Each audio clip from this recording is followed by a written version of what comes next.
स्वागत है दोस्तों मेरी एक और वीडियो में, जहां आज हम बात करने वाले हैं पुरुषोत्तम एक्सप्रेस और कालिंदी एक्सप्रेस के बीच 1995 में हुए एक रेल हादसे के बारे में, जिसमें लगभग 300 लोगों ने अपनी जानें गंवाई थी और 400 से ज्यादा लोग घायल हुए थे। तो आइए शुरू करते हैं। ये घटना है 20 अगस्त 1995 की। ट्रेन नंबर 4724 कालिंदी एक्सप्रेस, जो कि उसका पुराना नंबर था, कानपुर से दिल्ली के बीच चल रही थी। आगरा से तकरीबन 40 किलोमीटर पहले एक स्टेशन पड़ता है Firozabad. Train just Firozabad station से निकली ही थी। समय हो रहा था रात के 3 बजे। ट्रेन रफ्तार पकड़ने को थी।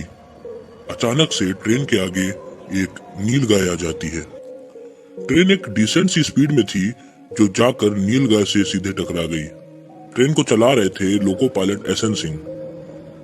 देखा जाए तो इस तरह के किसी भी छोटे मोटे हादसे होने के बाद 15 मिनट का समय रहता है रेलवे स्टाफ के पास उस प्रॉब्लम को दूर करके आगे बढ़ने के लिए। अगर ऐसा करने में असमर्थ हो तो नजदीकी रेलवे स्टेशन को इन्फॉर्म कर देना एक अन्य विकल्प रहता है।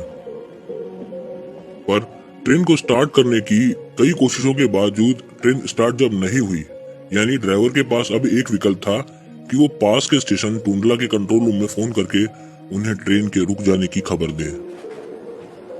इसके लिए उसके पास दो रास्ते थे, या तो वो अपने केबिन से पड़े इलेक्ट्रॉनिक फोन का इस्तेमाल करते, या फिर ट्रेन से उतरकर फिरोजाबाद स्टेशन जाते और वहां के स्टेशन स्टाफ को पूरी बात बताते। आपने अगर रेल सफर किया हो तो आपने देखा होगा स्टेशन आने से पहले और स्टेशन बीतने के बाद केबिन रूम्स बने होते हैं, जिन पर लिखा होता है ईस्ट केबिन और वेस्ट केबिन। जिस जगह कालिंदी एक्सप्रेस रुकी थी वो जगह अब भी फिरोजाबाद स्टेशन की परिधि में थी। वहां से तकरीबन 400 मीटर पीछे स्टेशन का पश्चिम केबिन था। ड्राइवर को लगा कि केबिन मैन को कालिंदी एक्सप्रेस के रुकने की बात मालूम हो चुकी है। मन में यह सोचकर ड्राइवर शांति से बैठ गया। न तो कंट्रोल रूम को खबर दी गई और न ही ट्रेन आगे बढ़ी। उस वक्त केबिन के अंदर 54 साल के गोरेलाल बैठे थे। गोरेलाल 30 बरस की उम्र में ही नौकरी पर लग गए थे। पहले कूली हुए और पिछले 10 साल से वो स्विचमैन का काम कर रहे थे। उनकी ड्यूटी के घंटों में रोजाना तकरीबन 60 ट्रेनें गुजरती थी स्टेशन से। मतलब ये सारा काम उनकी आदत में शुमार था। उस रात वहां उनकी ड्यूटी थी। रात तकरीबन 1 बजे शिफ्ट शुरू हुई थी इनकी। कालिंदी से पहले लगभग 10 ट्रेनें पास हो गई थी। वो अगर अपनी खिड़की से सिर बाहर निकाल के देख भर लेते तो उन्हें कालिंदी एक्सप्रेस का पिछला हिस्सा नजर आ जाता। ये वहां जल रही लाल बत्ती भी दिख जाती। गोरेलाल ये बात समझ जाते कि कालिंदी एक्सप्रेस अभी क्रॉस नहीं हुई है, पर ऐसा नहीं हुआ। गोरेलाल अगर देखते तो तुरंत स्टेशन को रिपोर्ट भेज सकते थे कि ट्रेन अभी पास नहीं हुई है और चेतावनी दे सकते थे कि ऐसे में लाइन क्लियर न की जाए।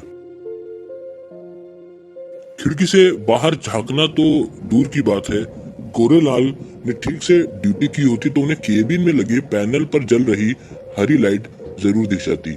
ये पैनल असल में लीवर था। ये ट्रैक के एक इंटरकनेक्शन को कंट्रोल करता था। उसके ऊपर एक लाइट लगी रहती है। अगर कोई ट्रेन स्टेशन के एडवांस स्टार्टर सिग्नल से 42 फुट बाहर निकल जाती है तो पैनल पर लाल बत्ती जल जाती है। फिर एक जोर का अलार्म सा बजता था, जिससे ये पता चल जाता कि ट्रैक फ्री हो चुका है, जैसा उस दिन नहीं हुआ था।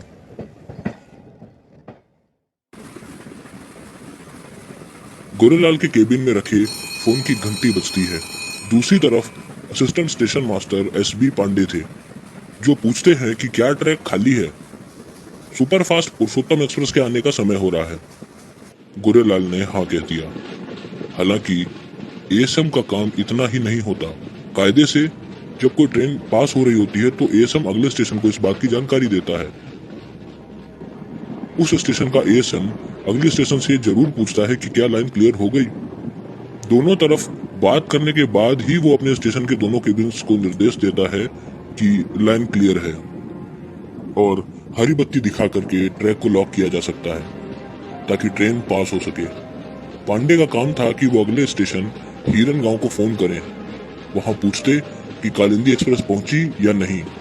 क्या पुरुषोत्तम एक्सप्रेस के गुजरने के लिए लाइन क्लियर है? अगर एसएम पांडे ने ऐसा किया होता तो हिरनगांव स्टेशन से उनको पता चल जाता कि कालिंदी एक्सप्रेस वहां पहुंची भी नहीं है। इस स्थिति में एएसएम पुरुषोत्तम एक्सप्रेस को प्लेटफॉर्म पर ही रोक सकते थे, मगर उस दिन ऐसा कुछ भी नहीं हुआ। पुरुषोत्तम एक्सप्रेस को पास होने की लाइन दे दी जा चुकी थी। इतनी सारी लापरवाहियों के हो जाने के बावजूद भी कुछ नहीं बिगड़ता अगर पुरुषोत्तम एक्सप्रेस के ड्राइवर दयाराम ने भी सावधानी दिखाई होती। 37 सालों से रेलवे में अपनी ड्यूटी करते आ रहे दयाराम से भी एक बड़ी चूक हो गई थी। जब दयाराम गाड़ी लेकर आ रहे थे, सिग्नल पर पीली लाइट जल रही थी, मतलब दयाराम को ट्रेन की रफ्तार धीमी कर देनी चाहिए थी। उन्हें स्टार्टर सिग्नल के पहले रेल को रोक देना था। दयाराम ने उस पीली बत्ती को नजरअंदाज कर दिया। उन्होंने सोचा पूर्वी केबिन के स्विचमैन को लाइट का रंग हरा करने में वक्त लग रहा होगा, इसलिए ट्रेन को बढ़ाते रहने में ही भलाई है। ट्रेन लगभग 100 किलोमीटर प्रति घंटे की रफ्तार पर थी। तभी एकाएक दयाराम ने देखा कि जिस लाइन पर वो आगे बढ़ रहे हैं उसी पर आगे एक ट्रेन खड़ी है। दयाराम को उस ट्रेन का पिछला हिस्सा साफ साफ दिखाई पड़ रहा था। अब वो जान चुके थे कि आगे क्या होने वाला है। सुपरफास्ट ट्रेन में इमरजेंसी ब्रेक लगाने के बाद भी लगभग ट्रेन 1.5 किलोमीटर तक चलती रहती है। लगभग 1.5 किलोमीटर का दूरी तय करती है ट्रेन रुकने से पहले। अब दयाराम के पास कुछ भी ठीक करने का वक्त नहीं बचा था। कुछ ही सेकंड बीते होंगे कि पुरुषोत्तम एक्सप्रेस अपनी पूरी रफ्तार के साथ कालिंदी एक्सप्रेस से पीछे से जा टकराई और कुछ ही पलों में दोनों ट्रेनों के मलबे चारों तरफ बिखर गए। गिनने पर लाशों का आंकड़ा 305 था, मगर असल में ये गिनती इससे काफी ज्यादा थी। आंकड़े के मुताबिक 400 के करीब लोग घायल हुए थे, कुछ को मामूली चोटें भी आई थी।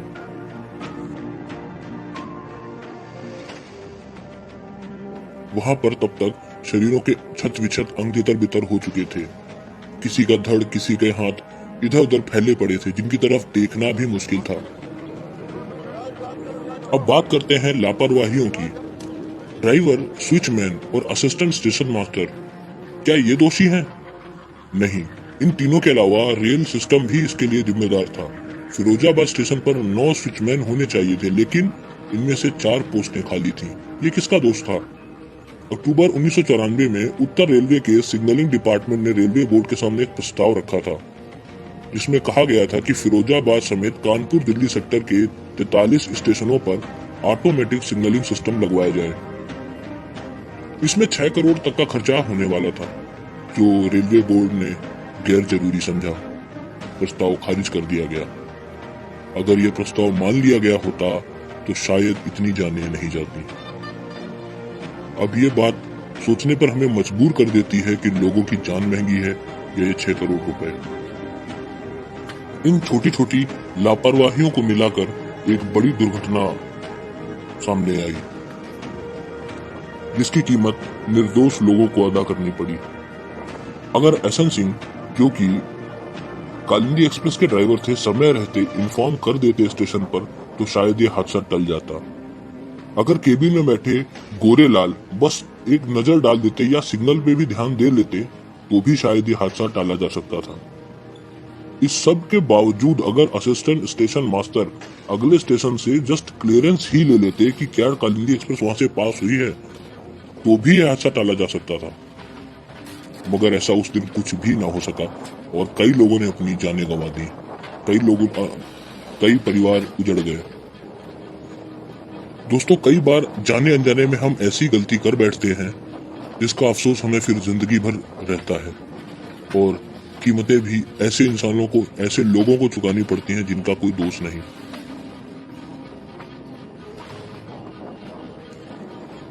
खैर, ये था केस स्टडी 1995 में हुए कालिंदी एक्सप्रेस और पुरुषोत्तम एक्सप्रेस के बीच हुए हादसे के बारे में। आशा करता हूँ इस वीडियो में बताई गई जानकारी आपको समझ आई होगी और पता चला होगा कि क्या कारण थे उस हादसे के। अगर वीडियो में दी गई जानकारी आपको पसंद आई है तो वीडियो को लाइक करें, चैनल में नए हैं तो सब्सक्राइब कर लें और वीडियो को शेयर करना बिल्कुल ना भूलें। जल्दी ही मिलूंगा आपसे मैं एक और नई वीडियो और नई केस स्टडी के साथ। तब तक के लिए अलविदा लेता हूँ। जय हिंद, जय भारत दोस्तों।